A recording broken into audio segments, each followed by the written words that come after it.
ভাবুন তো, একটি শিশু মাত্র 7 বছর বয়স, হাতের আঙুলে রঙিন পেন্সিল আঁকছে খাতার পাতায়, আর অন্যদিকে তার কণ্ঠে মুগ্ধ হচ্ছে কোটি কোটি মানুষ। এমনই এক শিশু প্রতিভা যাকে আজ সবাই চেনে, ক্রিস মণ্ডল।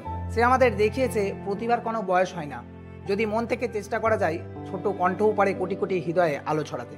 2017 সালে 20শে নভেম্বর পশ্চিমবঙ্গের হাওড়া জেলার এক সাধারণ পরিবারের জন্ম ক্রিস মণ্ডলের। ছোট্ট ক্রিস ছিল একেবারে সাধারণ বাচ্চাদের মতো, খেলনা, গল্প, দুষ্টুমি, কিন্তু তার ভেতরে লুকিয়ে ছিল এক অদ্ভুত আগ্রহ, সঙ্গীত। খুব ছোটবেলা থেকেই গান শুনলেই সে মুগ্ধ হয়ে যেত, গুনগুন করে গাইতে শুরু করত। তার চোখে মুখে ফুটে উঠত অন্যরকম আনন্দ। ক্রিসের জীবনের সবচেয়ে বড় শক্তি তার পরিবার। তার মা সুকৃতি মণ্ডল প্রতিটি মুহূর্তে তাকে উৎসাহ দিয়েছেন। আজ তার ইনস্টাগ্রাম অ্যাকাউন্টে রয়েছে প্রায় 25 লক্ষের বেশি ফলোয়ার, আর পুরো অ্যাকাউন্টটি পরিচালনা করেন এই মাই। আর একজন অমূল্য সঙ্গী হলো তার বড় ভাই কিশোর মণ্ডল।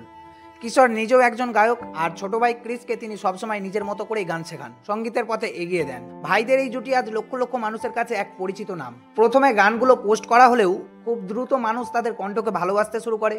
দিনরাত প্র্যাকটিস, নতুন গান শেখা, আবার স্কুলের পড়াশোনার ভার, সবকিছু সামলে ক্রিস ধীরে ধীরে এগিয়ে যায়। হয়তো কেউ ভাবতে পারে মাত্র 7 বছরে একটি ছেলে কিভাবে এত বড় সাফল্য পেল, কিন্তু এর পেছনে রয়েছে অবিরাম অনুশীলন, পরিবারের অক্লান্ত সমর্থন, আর নিজের স্বপ্নে অগাধ বিশ্বাস। আজ কিশোর মণ্ডল অফিসিয়াল ইউটিউব চ্যানেলে রয়েছে 15 লক্ষের বেশি সাবস্ক্রাইবার।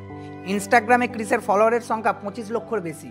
এই বয়সে যেখানে অনেকেই শুধু খেলাধুলা নিয়ে ব্যস্ত, অপরদিকে ক্রিস প্রমাণ করেছে ছোট কণ্ঠস্বরও পারে সারা দেশের মানুষকে মুগ্ধ করতে। তার প্রতিটি গানের নিচে ভেসে ওঠা ভালোবাসার কমেন্টগুলোই তার প্রমাণ।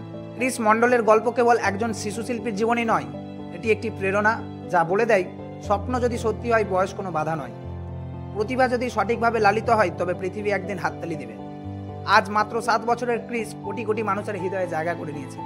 তার কণ্ঠের প্রতিটি সুর আমাদের শেখায় নিজের স্বপ্নকে ছোট ভেবো না, কারণ আগামী দিনের সূর্য তোমার প্রতিভার আলোতেই জ্বলে উঠতে পারে।